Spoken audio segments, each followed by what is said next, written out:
어느 때보다 평화가 절실하게 필요한 시대가 아닌가 생각을 합니다. 우리 방송실 혹시 지도 준비됐습니까? 지금 이스라엘과 팔레스타인이 전쟁을 하고 있습니다. 어디에서 싸우고 있죠? 가자지구, 하마스 이쪽 지중해 연안입니다.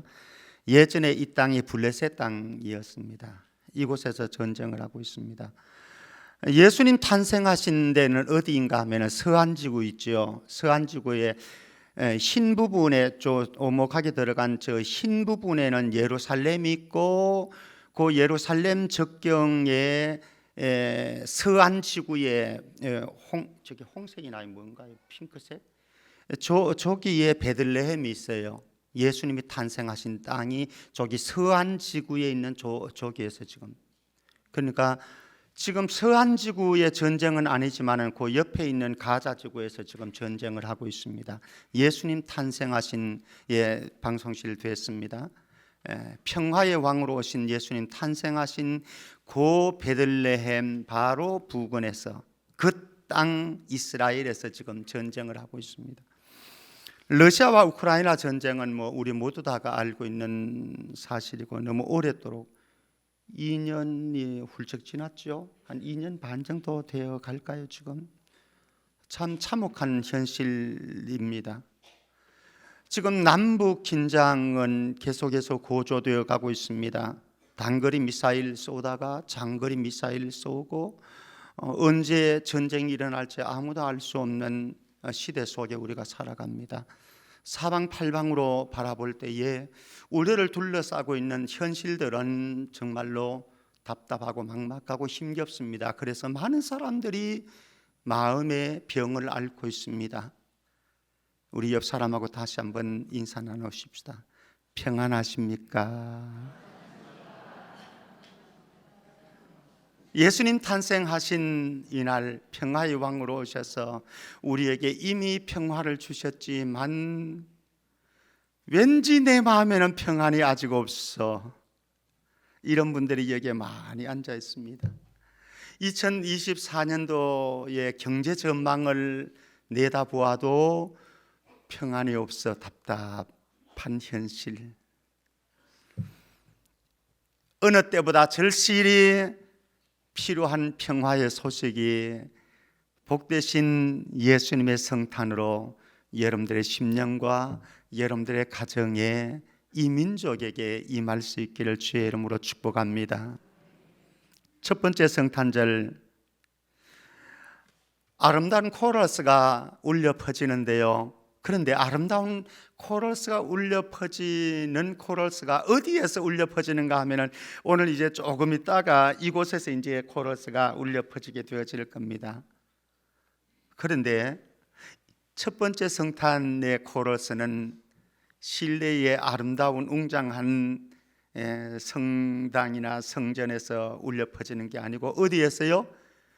저 들판에서.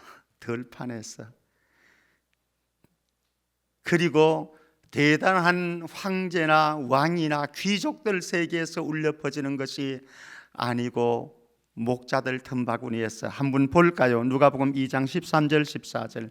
13절 제가 읽고 14절은 여러분들이 읽습니다. 호련히 수많은 천군이 그 천사와 함께 하나님을 찬송하여 이르되 같이요. 시작.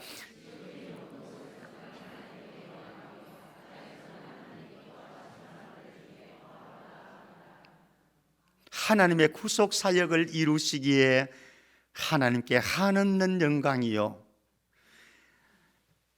땅에서는 하나님의 기뻐하심을 입은 사람들 가운데 평화를 주시기 위해서 예수님 찾아오셨습니다. 이 소식을 앞으로 사가랴는 세례 요한의 아버지죠. 사가랴가 예언합니다. 그리고 찬미를 올려드립니다. 오늘 본문 말씀 76절 77절 한번 보십시다. 앞으로 사가랴의 아들로 태어난 세례 요한이 어떤 일을 감당할 것인가를 예언을 해주는 찬미의 내용입니다. 76절 77절 제가 봅니다. 이 아이여, 세례 요한을 가리킵니다. 내가 지극히 높은 이의 선지자라 일컬음을 받고 주 앞에 가서 그 길을 준비하여 주의 백성에게 그 죄 사함으로 말미암는 구원을 알게 하리니. 앞으로 세례 요한은 이 사역할 거라고요.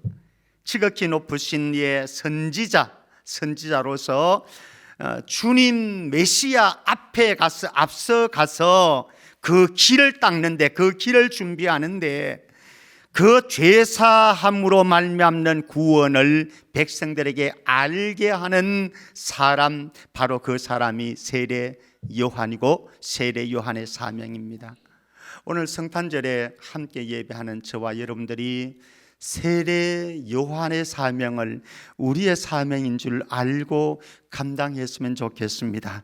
성탄의 복된 소식을 알고 있는 저와 여러분들, 성탄의 복된 소식이 우리의 내면과 우리의 삶 속으로 들어와서 우리의 삶에 혁명을 일으켰고 변화를 일으키고 지금도 여전히 계속적인 변화 속에 살아가는 저와 여러분들이 주의 백성의 그 죄 사함으로 말미암는 구원을 알게 하리니.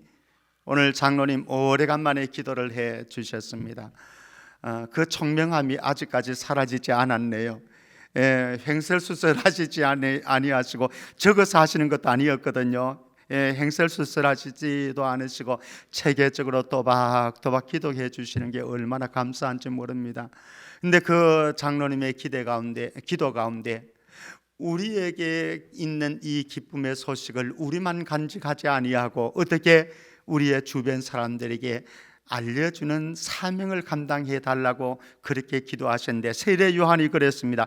주의 백성에게 그 죄 사함으로 말미암는 구원을, 예수 그리스도의 영광의 소식을, 예수 그리스도의 평강의 소식을 내가 알았으니, 내가 알고 있고 내가 경험하고 있고 누리고 있는 이 평강의 소식을 여러분들의 가까이 있는, 여러분들이 멀리 있는 사람들에게, 내가 알고 있는 사람들에게, 내가 알지 못하는 사람들에게도 주의 구원의 소식이 필요한, 평화의 소식이 필요한, 기쁨에서의 복된 소식이 필요한 사람들에게 내가 채널이 되어서, 통로가 되어져서 그 누구에겐가 예수 그리스도의 구원의 소식을 알릴 수 있기를 주의 이름으로 축복합니다. 그 사명 감당하는 것이 성탄절이다. 성탄하신 메시아의 길, 세례 요한은 길 닦는 자였고 메시아의 길 닦는 자였고, 세례 요한은 예수님은 어떤 사역을 할 것인가? 우리 78절 79절입니다. 제가 78절 읽고 여러분들은 79절을 읽습니다. 이는 우리 하나님의 긍휼로 인함이라. 이로써 돋는 해가 위로부터 우리에게 임하여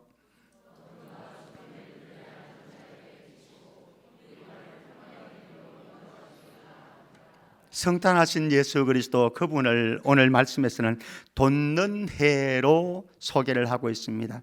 말라기 4장 2절에 가면은 공의로운 해가 떠오를 것이라고 말씀합니다. 그리고 치료하는 광선을 비추어 줄 것이라고 말씀을 합니다. 그 메시아 예수 그리스도께서 찾아오셨고, 그 메시아가 돋는 해로서 하늘로부터 내려와서 어둠과 죽음의 그늘에 앉은 저와 여러분들에게 이미 비춰주셨고, 이 빛이 우리뿐만 아니라 어둠과 그늘의 흑암 가운데 살아가고 있는 이 금천구에 있는 많은 사람들에게 비춰지고, 그리고 이 민족과 온 세계 지구촌에 어둠의 죽음의 그늘 아래 앉아 있는 사람들에게 비추어지는 역사가 있기를 바랍니다. 그 사역하기 위해서 예수님 오셨고, 그래서 그분이 우리 발을 평강의 길로 인도하시려다.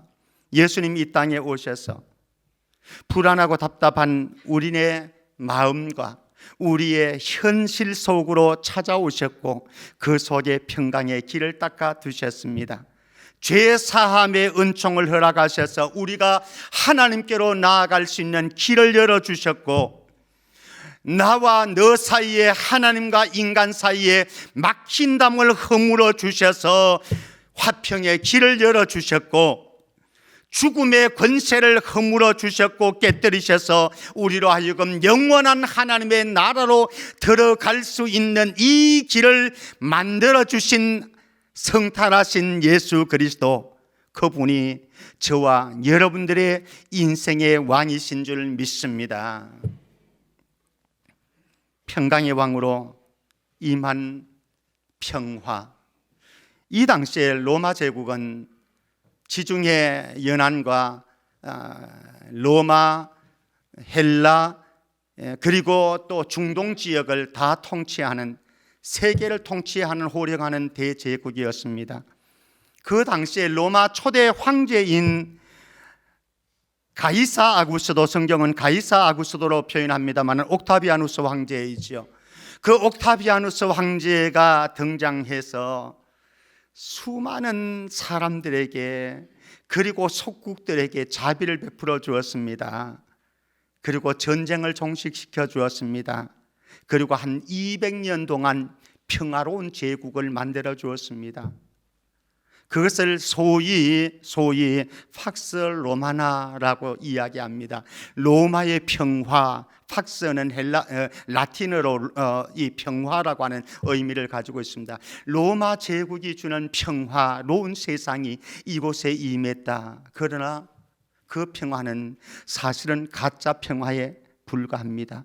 저와 여러분들이 이 땅을 살아가면서 때로는 돈으로서 우리의 평화를 살 수 있는 것처럼 생각되어지고, 그리고 우리의 주변에 잘 되어지는 어떤 사건과 어떤 일들을 통해서 우리에게 평화가 주어질 것처럼 생각되어지지만, 그러나 그것은 가짜 평안에 불과합니다. 잠시 잠깐 임시방편의 평안에 불과합니다.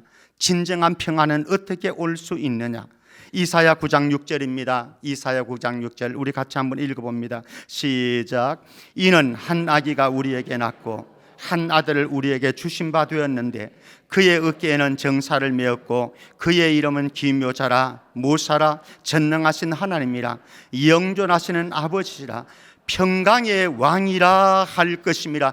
평강의 왕으로 찾아오신 아기 예수, 탄생하신 아기 예수, 그분이 평강의 왕으로 이 땅에 오셔서 십자가에서 화목 제물로 죽어주셨습니다. 죄의 DNA가 있는 그곳에서는 절대로 평안이 있을 수가 없습니다. 잠시 잠깐 팍스 로마나 가짜 평안은 있을 수가 있습니다.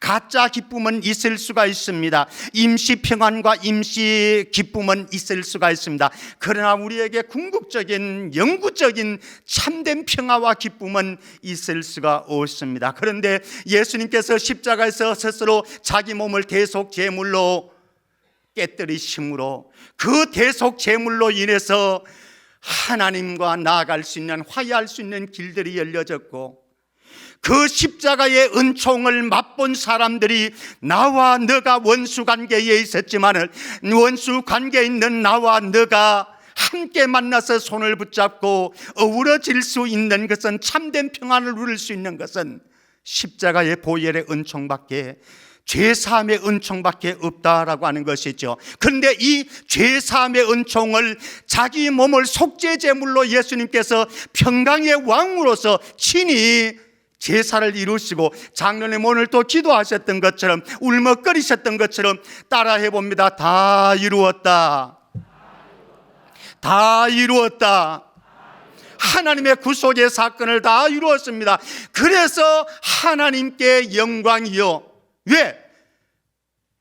수많은 선지자를 통해서, 구약의 예표를 통해서 하나님의 구원의 은총을 보여주셨고 메시아의 길을 선포해 주었는데, 그 길을 예수 그리스도께서 평강의 왕으로 십자가 위에서 화목제물로 자기 몸을 깨뜨리심으로 이루어 놓았었기 때문에, 그래서 우리는 참된 평안을 이 땅 가운데서 누리게 되어진 것입니다.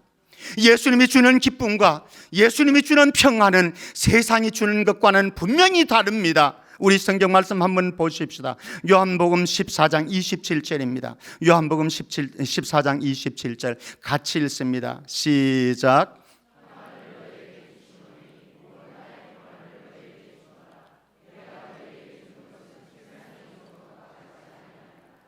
너희는 마음에 근심하지도 말고 두려워하지도 말라. 사실 저와 여러분들의 생애 가운데, 아니 오늘 이 시간 가운데 답답함이 없는 게 아니에요.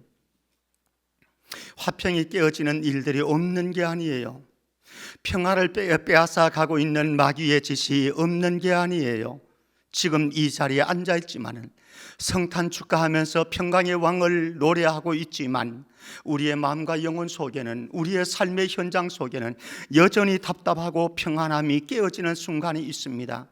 그러나 우리의 영원한 평강의 왕이신 예수님에게 가까이 다가가서 우리의 삶의 문제를 그분 앞에 펼쳐놓고 그분과 맞닥뜨리는 순간에 저와 여러분들은 세상이 줄 수 없는 평안과 기쁨을 누리는 줄 믿습니다. 그렇게 왔고 오늘도 그럴 것이고 우리가 살아가는 2024년도에도 그럴 것입니다. 그 평안을 맛보기 위해서, 그 평안을 누리기 위해서 우리에게 참 중요한 것이 있습니다. 빌립보서 4장 7절 말씀입니다. 빌립보서 4장 7절 우리 같이 읽습니다. 6절 7절 읽습니다. 죄송합니다. 6절 7절 같이요. 시작. 아무것도 염려하지 말고 다만 모든 일에 기도와 간구로 너희 구할 것을 감사함으로 하나님께 아뢰라. 그리하면 모든 지각에 뛰어난 하나님의 평강이 그리스도 예수 안에서 너희 마음과 생각을 지키시리라. 사랑하는 성도 여러분, 여러분들의 육신의 연약함으로 인해서 답답함이 있습니까? 평안이 깨어졌습니까? 여러분들의 경제적인 문제로 인해서 자유함과 기쁨과 평안이 사라지고 있습니까? 이런저런 일들로 인해서, 사건들로 인해서, 관계의 깨어짐으로 인해서 우리의 마음이 복잡하고 힘듭니까? 그렇다고 한다면 주 예수께 조용히 나아가 여러분들의 아픔과 눈물과 고통과 답답함을 기도로 풀어갈 수 있기를 주의 이름으로 축원합니다. 기도로 풀어갈 때에 주님이 그리하면 모든 지각에 뛰어난 하나님의 평강이 그리스도 예수 안에서 너희 마음과 생각을 지키시리라. 주님이 우리의 마음과 생각을 지켜주셔야 평안한 거예요. 힘든 일이 없어서, 문제가 없어서, 미운 사람이 없어서 평안한 게 아니에요. 그거는 세상이 주는 평안이에요. 세상이 주는 기쁨이에요. 세상이 주는 만족이에요. 그러나 우리가 조용하게 우리의 아픈 마음을 가지고, 고독한 마음을 가지고, 힘겨움을 가지고 주님 앞에 나가서 펼쳐 놓을 때에 주님이 저와 여러분들의 마음과 생각을 지키시는 줄 믿습니다. 그래서 평안한 거예요. 작곡가 하이든이 죽기 전에 유서를 썼다고 합니다. 50항목이나 되어지는, 50항목이니까 유서 쓸 때 이렇게 많이 쓰지 말고요. 유서는 써도 너무 많아요. 50항목에 이르는 유서를 썼다고 그러는데 그 가운데 한 구절이, 이런 구절이 있다고 합니다. 한번 제가 읽어드려 볼게요. 나는 나의 영혼을 하나님의 영원한 사랑과 자비에 맡깁니다. 사랑하는 성도 여러분, 이 시간 여러분들의 마음과 영혼의 평안을 깨뜨리는 그 무엇이 생각난다고 한다면 하이든의 유서처럼 나는 나의 이 모든 것을, 이 아픔을, 이 상처를, 이 고통을, 이 문제를, 이 눈물을 하나님의 영원한 사랑과 자비에 맡깁니다. 그래서 여러분들의 삶 속에서 오늘 이 시간 세상이 줄 수 없는 평안을 누릴 수 있기를 축복합니다.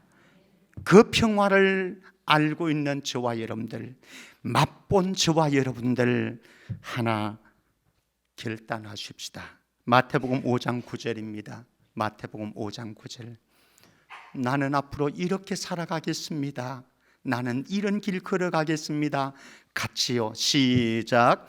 화평하게 하는 자는 복이 있나니 그들이 하나님의 아들이라 일컬음을 받을 것이며 예수 그리스도를 통해서 하나님의 아들, 하나님의 자녀, 하나님의 자녀가 되어진 이 특권을 누리고 있는 저와 여러분들, 세상 살아가는 화평이 깨어지는 이 세상 속에서 여러분들이 하나님의 아들인 여러분들이 있기에 세상이 평화로워질 수 있기를 주의 이름으로 축복합니다. 기도하겠습니다. 자비하신 아버지 하나님, 평강의 왕으로 오셔서 자기 몸을 십자가에서 화목 제물을 드리시고 다 이루었다고 말씀하셔서 그 평안을 우리에게 선물로 허락해 주신 은총 감사합니다. 그 은혜 알고 있는 우리 모두가 평화롭지 못한 이 세상 속에서 피스메이커로 평화를 만들 수 있는 우리 모두가 될 수 있도록 축복해 주옵소서. 거룩하신 예수 그리스도 이름으로 기도하옵나이다. 아멘.